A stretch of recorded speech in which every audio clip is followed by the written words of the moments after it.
We're at MaiPai on Barton Street. Let's go see Solar. So we're inside the kitchen of MaiPai. We're with my buddy Solar here. I've known Solar for a few years. I used to have a farmer's market stall, and he also used to have a farmer's market stall. I was kind of deciding, you know, thinking at the menu, this is a great place because a lot of the pizzas can be made vegan. I think all of them, except for like one or two, can be done vegan. I was like kind of racking my brain about like which pizza would you want to showcase? What do you think we should do? Our most popular one that gets ordered as a vegan pizza is definitely the pickle. So I think that'd be a good one. All the pizzas start with our par-baked crust. This is like a real Detroit style pan. It is not a non-stick pan. It's just seasoned. Yeah, we've been cooking in these for 4 years now, so they're all pretty well seasoned. They come unseasoned, and then we season them and then just kind of maintain them.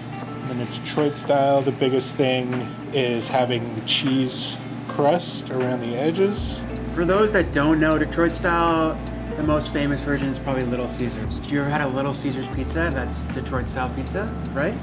They have one like, they do rectangular ones, yeah. Like a Oh, but it's not style. actual Detroit style? No, they do, their rectangular ones are Detroit style. Right. Yeah. Hot and ready. Yeah. That's a lot of cheese. What kind of cheese is that? We are using a, what is it? I think it's Daya. Do you make these pickles, or are these just like store-bought? These ones are store-bought.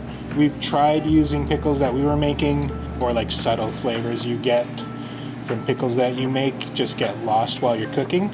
We go through a lot of these, so we're going through about 2 to 2.5 big pails of pickles every weekend. Usually when we make these, we throw bacon on here. The vegan version, we're going to put the bacon on after. And then is that just vegetable oil on the sides? It is. Dairy cheese got a lot more fat. A big part of what makes it a Detroit is kind of like a bit of that rendering out and almost kind of frying the sides. Throw it in the oven. And what's that oven at? Oven is at 525. So every pie gets 12 minutes? 12 minutes is rough because that's the only one in there. I'll check it a little earlier. We worked it out so because we're par baking the crusts, right around 12 minutes is pretty consistent. So are there any tips you could give me for like making this at home? Like I don't have a deck oven, I don't have one of these pans. Like what would you recommend if I was like just at my house? You want like a metal rectangular pan, which I mean, you can use just like a cake pan or something. You just want to make sure that it's like the metal is to conduct the heat, like especially to the sides, like to the cheese for the cheese crown. Ideally, if you have like a stone in your oven, like a pizza stone. Yeah. Like a kind of a big part of Detroit style is trying to get the bottom nice and crispy. These are called Lloyd pans. They're like they come non-stick. They're easier to work with to start, and then I think they start losing their non-stick. So like as time goes on, they get worse, whereas like these ones get better. Right. And these are definitely, I think these are more expensive now too. With the vegan ones, we're looking to see that all the cheese is melted and that we're starting to get kind of like a nice crust around the edge. Just gonna give this 1 more minute. All right, so you can see it doesn't stick at all. All right, so give it a cut so you can hear it. Finish it off. These are just salad bacon bits. It's funny, we were experimenting with, there's all kinds of like fancier vegan bacon.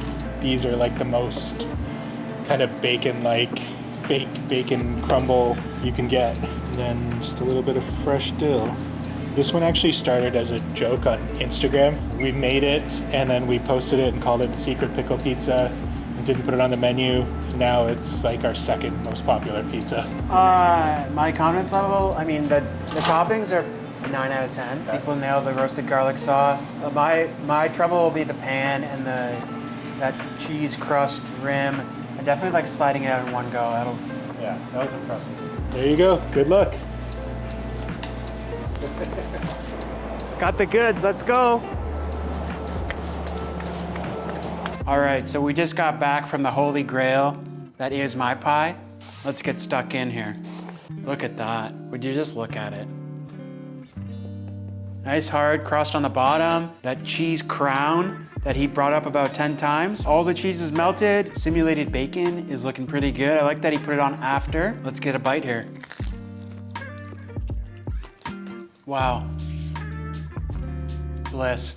All right, so some quick notes about the pizza. I think I got the right kind of cheese. He called for Detriot cheese. The hamburger pickles, I had to buy a massive jar. It only came in one size. We got garlic. We can make roasted garlic aioli. We got vegetable oil. I bought 2 bags of cheese because he really heavy-handed the cheese. I got the simulated bacon bits. I got the fresh dill.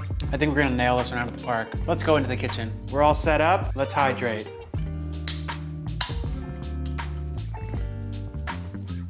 So, the first thing that surprised me with the pizza was that he used a roasted garlic aioli. I thought it was a ranch, but I guess because of the fresh dill on top, it kind of gives that ranch vibe. So we're gonna start by roasting these 2 heads of garlic. We're gonna put them in this little bread pan here. We got a little bit of olive oil on the bottom, a little bit of olive oil on top, and we're gonna cover it up. In she goes for a little snooze. We also have our pizza stone preheating while the oven preheats. That's a great way to not let your pizza stone crack. You want that pizza stone to be ripping hot when the pizza touches the surface. We're gonna talk about the pans. Obviously, I don't have a Detroit style mechanic pan that he uses. I have this hotel pan here. I think this will work pretty well. It's stainless steel, so it's not non-stick. Not seasoned though, so things might stick. So I might put a little bit of vegetable oil on the bottom as well as the sides like he does. All right, I hope this works. So we got our nice pizza dough that I made off camera. I've oiled up the bottom of this and I'm just gonna press it in almost like I'm making a focaccia. And then we're gonna pre-bake it, just like Solar did. All right, so we got this shaped out here. I'm gonna pop this in the oven, do a little pre-bake. 10 minutes or so, I forgot what he said, but I think it was around 10 minutes. His looked very golden on top, fully cooked through. That's what we're looking for. I'm just gonna go wash my hands. Shout out to Hellman's. We're gonna make this roasted garlic aioli. Hellman's, send the check. We're gonna put some mayo in here. Make sure to spill a little bit on the side of the cutting board there as well. And then we have some garlic that we're just gonna squeeze that right out. We got the garlic and the mayo in. Now we're gonna hit it with a little bit of lemon just to brighten everything up. And then I'm gonna hit it with some more mayo. And then just like my boy Solar, we're gonna put it in a squeeze bottle like he did. And we're gonna whiz that up. The bread is nice and toasted. Sorry, the pizza crust. Nice golden on the top, a little bit golden on the bottom. A little concerned that we're not at the edges here, but don't worry, Solar. We're gonna get there with Dea. Shout out Dea. We got 2 bags, so I'm just gonna go 1 bag just right on top and just kind of work it out from the outside. Make sure you get that nice crown that Solar kept talking about. I was kind of surprised by how much cheese he put on. I was like, whoa, that's a lot of cheese. And then we're gonna hit it with some vegetable oil on the side, just like he did. I don't have this in a squeeze bottle, but you get the point. And this vegetable oil is because dairy-free cheese doesn't have as much fat content as regular cheese, whereas regular cheese just kind of gets crispy on its own. The vegetable oil is just to help kind of promote that crisp edge that is kind of the notorious sign of a Detroit style pizza. And these are bread and butter. I couldn't find any other kind, so you gotta use what you got. The hamburger pickles are a little bit of a different flavor profile, but bread and butter, in my personal opinion, is the superior pickle to anything else. I just love it. We got the pickles, the cheese, the vegetable oil crown. We're gonna pop this puppy in the oven for 10 to 12 minutes. I don't have one of his fancy timers, but I'll just use my buddy Alexa. Alexa, start a timer for 10 minutes. Alexa, can you start it? Hey Alexa, can you start a timer for 10 minutes? Can you start a timer for 10 minutes? Okay, so it definitely does not look as good as Solar's, but that's the point of this channel, It's not gonna be a slam dunk every time. We're not gonna be a Goldie's fried chicken sandwich every time, especially that 24-hour pickle that I nailed. So I was really impressed with Solar's. He slide right out of the pan.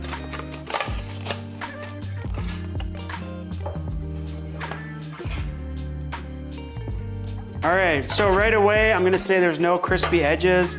There's a little bit of crisp right here, like one single cheese nugget, but that's okay. Solar pre-cut his before he garnished it. We're gonna hit it with that roasted garlic. Simulated bacon bits. It's like you're getting some street meat in downtown Toronto, or wherever you live. Hamilton, New York City, and then just some fresh dill. Here it is. The Secret Pickle Lover's Pizza from MaiPai or my kitchen. I don't know. So, initial thoughts. Let's just do a little side-by-side comparison here. Wow, I can't tell the difference. So right off the top here, you know, the cheese crown is a lot more noticeable on his. Mine's non-existent, but that's okay. My bottom looks a little bit better than his, to be honest, if we're just, you know, apples to apples. I was a little bit more heavy-handed with the bacon bits. I would say the biggest takeaway without eating this is the pan. Solar's pans that he has from his little auto shop days in Detroit makes all the difference. I wasn't able, because my pan was a lot bigger, I wasn't able to get my pizza all the way to the edge. But at the end of the day, the only thing that matters is taste. Wow, that's really good. I would have cooked this for maybe 2 more minutes, but you still have that crunch from the bottom. Using the pizza stone is key, which in Solar's words was like the main distinguishing factor of Detroit style. I nailed all the toppings. The roasted garlic sauce is amazing. It's the same cheese, the same pickles, bacon bites. I'd give myself a 7 out of 10, but I'm pretty hard on myself. And that's a wrap on The Best Option, episode 2. MaiPai, thank you so much for the opportunity. Thank you, Solar. Keep doing the Lord's work. Comment down below what you want to see next. Your favorite vegan food, your favorite restaurant. Hamilton, Toronto, GTA, Ontario. Follow me on Instagram at Fraser Cooks. Don't forget to subscribe and like this video. See you in the next one.